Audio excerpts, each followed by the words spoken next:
नमस्कार, मैं हूं नरेश। आपका स्वागत है संस्था समाचार में। आज हम बात करेंगे उन भ्रामक तथ्यों की जो परम पूज्य संत श्री आशाराम जी बापू के लिए समाज में उछाले जा रहे हैं। क्या है उन तथ्यों की वास्तविकता, आज हम आपको बताएंगे। अभी कुछ समय पूर्व काफ़ी चर्चा रही कि संत श्री आशाराम जी बापू के आश्रम में एक अश्लील सीडी बरामद हुई, लेकिन आज आपको हम बताएंगे उस सीडी की वास्तविकता क्या है। जोधपुर के डीसीपी अजय पाल लांबा जी ने कहा कि आश्रम में कोई भी सीडी या फिर ऐसी वीडियो क्लिप बरामद नहीं हुई। उन्होंने ये भी कहा कि हमें वहाँ पर कुछ भी नहीं मिला है। इस सीडी के बारे में फिर क्यों इतना उछाला गया, क्यों इतना बताया गया कि आश्रम में ऐसी अश्लील सीडियाँ बनाई जाती हैं या आश्रम में ऐसी अश्लील सीडी पाई जाती है। वास्तविकता क्या है, ये समाज से क्यों छुपाई जा रही है, आज जानिए हमारे इस कार्यक्रम के द्वारा। वहीं पर शाहजहांपुर की वो लड़की जिसने बापूजी के खिलाफ एफआईआर दर्ज कराई है, उसकी ही सहेली ने मीडिया पर आकर ये कहा कि मेरी उस लड़की से बातचीत हुई, परंतु उस लड़की की सहेली ने बताया कि मेरी बातचीत में उसने कहा कि मेरे को जैसा बोलने के लिए कहा जा रहा है वैसा ही मैं बोल रही हूँ। ये बातें कुछ चैनलों पर भी चलाई गई। आखिर किसके कहने पर ये इल्ज़ाम लगाए जा रहे हैं, कौन है इन तथ्यों के पीछे, ये जानने की आवश्यकता जरूर है।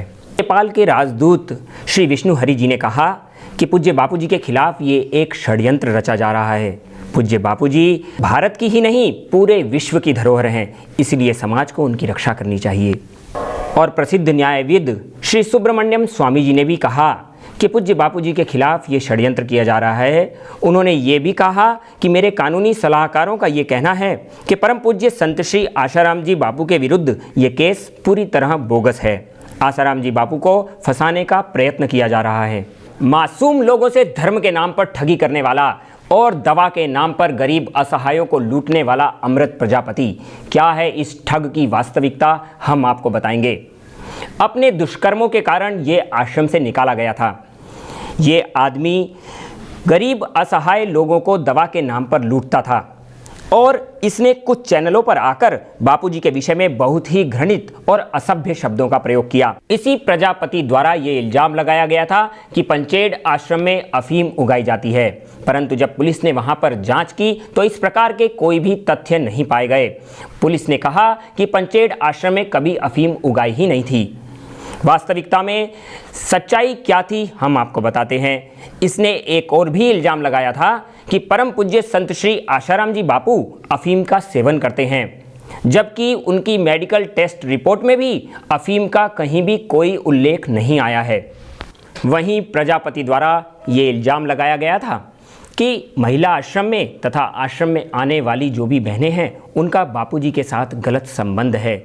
इस बातों को सुनकर बाहर की महिलाएं तथा आश्रम में रहने वाली सभी महिलाओं ने काफ़ी आक्रोश जताया है।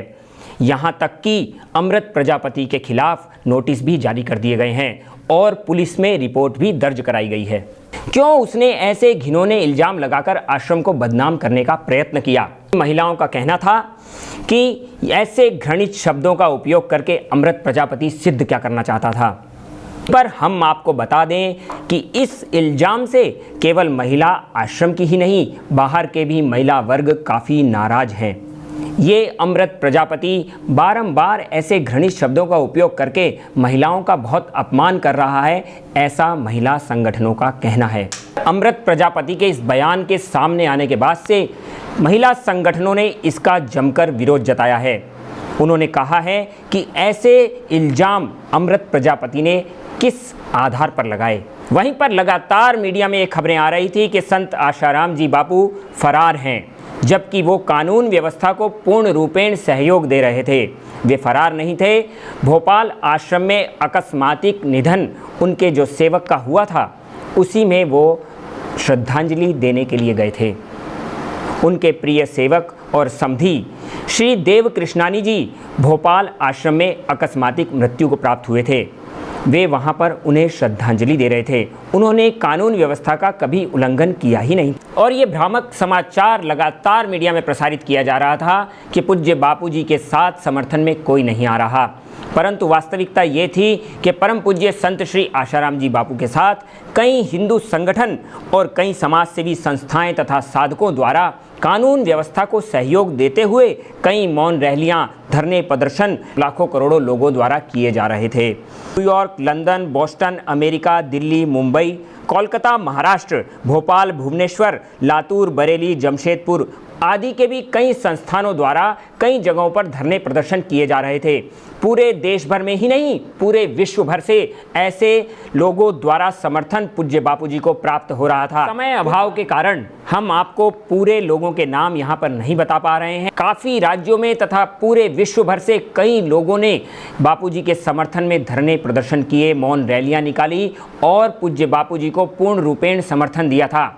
परंतु हम ये बोलना चाहते हैं कि जो लोग ऐसा कह रहे थे कि पूज्य बापूजी के समर्थन में कोई नहीं आ रहा है, उन लोगों को, इन करोड़ों लोगों के हृदय के उद्गारों को भी समाज के सामने रखना चाहिए। वहीं पर आपको बता दें कि एक निजी चैनल के डिबेट के दौरान जनता ने एडिटर इन चीफों से ये सवाल रखा कि आप खबरों को खबरों की तरह से दिखाइए।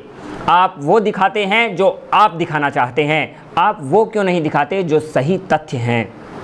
जनता ने ये भी कहा कि आज हमको न्यूज़ चैनलों पर न्यूज़ खोजनी पड़ती है। हम ये निवेदन करना चाहते हैं कि वास्तविक सत्य को जनता के सामने प्रदर्शित किया जाए, ना कि उस सत्य को जनता से छुपाया जाए। समाज में समता, प्रेम व उत्साह फैलाने वाला दिवाली का त्यौहार भी नज़दीक है। वहीं पर पूज्य बापूजी के द्वारा हर साल गरीब तबकों में मिठाई, कपड़े व महीने महीने भर का राशन उन गरीब लोगों तक पहुंचाया जाता था। पूज्य बापूजी हर साल उन गरीब लोगों में ही अपनी दिवाली मनाते थे। पूज्य बापूजी का अनुकरण उनकी 1400 समितियां भी करती थी और भारत भर के साधक गरीबों में मिठाइयाँ, फल तथा दिए जलाकर ये त्यौहार मनाया करते थे। वहीं पर आज भी वो गरीब आंखें इंतजार कर रही हैं कि पूज्य बापूजी आएंगे और हमें फिर से वही भंडारा मिलेगा। वही प्रार्थना लेकर वो गरीब आंखें इंतजार में हैं पूज्य बापूजी की। परंतु इस बार ऐसा न हो सकेगा। अब सवाल ये उठता है कि इसके पीछे कौन जिम्मेदार है, प्रशासन या फिर वो कानून व्यवस्था जिसने बापूजी को जेल में रखा हुआ है। वो गरीब आंखें इंतजार कर रही हैं पूज्य बापूजी का, परंतु पूज्य बापूजी इस बार समाज के बीच न आ सकेंगे।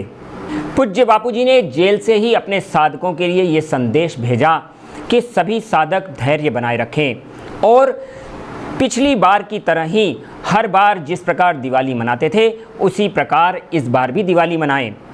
दरिद्र नारायणों की सेवा करें, आप दिए जलाएं, परंतु ये भी ध्यान रखें कि कहीं आपके पड़ोस में किसी घर में दिए जलाना बाकी ना रह जाए। आप अपने पड़ोस का भी ख्याल करें, उन गरीबों का भी ख्याल करें। मिठाइयाँ खाएं तो सही, परंतु गरीबों में भी मिठाइयाँ और वस्त्रों का वितरण करें।